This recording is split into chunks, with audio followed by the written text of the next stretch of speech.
Okay, we're going to go ahead and assign a subcontractor to one of our quotes. I'm going to go in, like I always do, go into opportunities jobs. This is always how I go in to do work. I enter in through my job.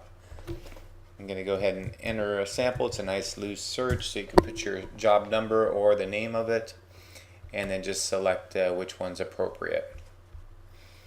I'll go ahead and scroll down to my quotes, and you can see I have a number of quotes here. We're going to go ahead and assign a subcontractor to some microwave engineering. Normally we do this in-house, but for purposes of the training, we'll go ahead and assign a subcontractor at this stage. You can see on our quote we have all our scopes of work, and we already received the signed quote back with the go-ahead to do the work. So we're going to go ahead and do the work and assign some subcontractors.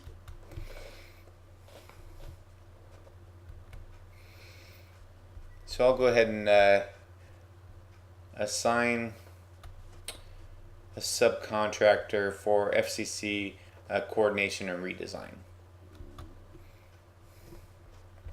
So I click on that. It takes you down to the tasks. You could initiate your task right now. This is when you want to assign your sites. You could do it that way and select all. Or if there's only 3 of them they're doing, you could eliminate those. You could also do that from the previous page where you have your line items like this. It's a button on the right hand side. So let's say we're going to have them do the FCC coordination and redesign. You just click on this button and you get the same screen. I'm going to go ahead and make all the sites and apply all the sites to that.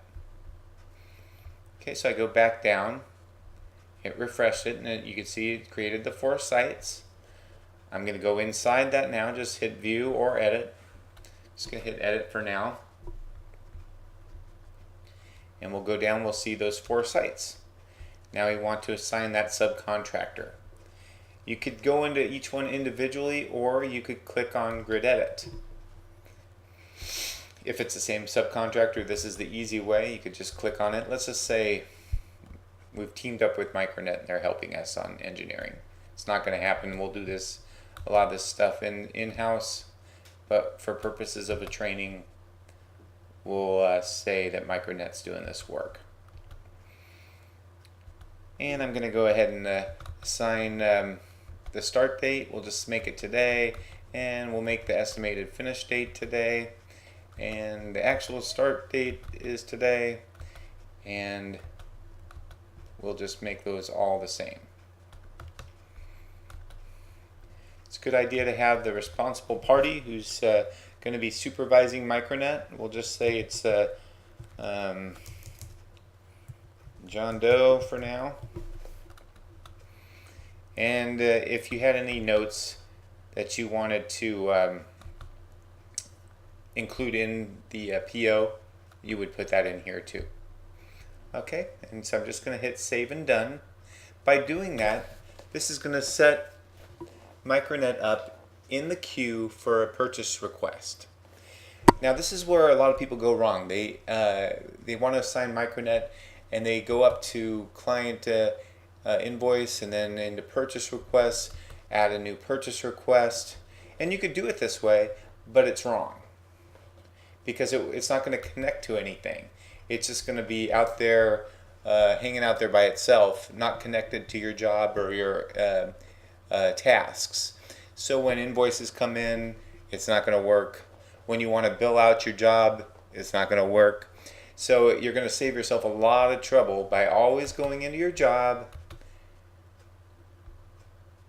Whenever you're doing work, go in through your job. Find your job.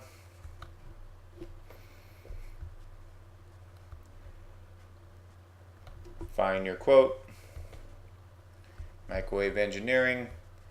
FCC coordination.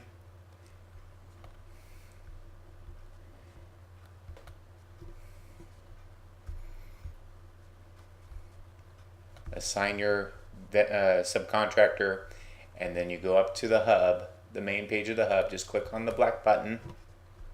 That takes you back to the main page here. No matter where you are in the hub, if you hit that button, this is the screen you come back to. Then we want to go down to purchase request to be generated and click on that. This script is going to create a link between your job, your quote, your task, and your purchase request.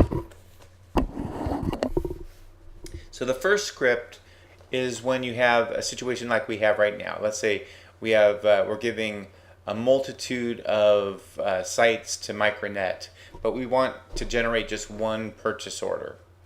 This is the script you would use. The script number 2 is when, let's say you have you're actually building one of the sites and you've assigned a subcontractor to actually physically build the site, and they're going to be doing a multitude of tasks but at one site. They don't want a separate purchase order for each task they're doing. They want just one purchase order for the entire site, and that's when you would use that.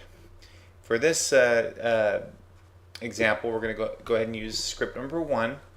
I didn't even mention script number 3 because right now we don't have a functionality where we would use it. It breaks it down in a little bit too much granularity by tasks, by subcontractor, and by site. So you get too many purchase requests out of that script. So here's our work that we're assigning to Micronet, and everything looks good. You make sure everything is jives with what you were thinking, and go ahead and generate the purchase request. This takes you into a queue of draft purchase requests that are waiting to be finalized in order to cut a PO. So I'm going to go ahead and look for my job, and there it is. And this is for Micronet. I'm going to go ahead and go in, edit. I'll get a warning that says, just remember, when you enter the price on this, this is the price to Micronet, not the price to the customer. Just cues you to remember that when you're entering this in. So I'll go down to the price now that I'm thinking about it right now, and I'll enter that. Let's just say it's $400. And I'll go up and enter some other information. For instance, I want the PO to be sent to me, and I'm thinking it's going to be done today. And everything, let's say this is for a multitude of sites on the sample job. I think we're all set. If you are physically having equipment delivered to a site, make sure you put the information here. Or if you're having a package sent or FedEx, make sure you put the address and the phone number. Always have the phone number of the receiving point. Okay? Then really all you need to do is make this active and save. As soon as you save it, make it active and save, it sends generates an email to finance to create a PO. And that's what you deliver to your subcontractor. And everything's connected. It's connected to your tasks and your job and your quote. So when invoices come in, we could attach it, and when they finalize and completed that work, we could pay them without any hiccups. And when they've completed that work, we could bill the customer. It's a nice seamless process as long as you go into your job to create it. Do not go in and create the purchase request as a standalone purchase request. Okay, that's it for today.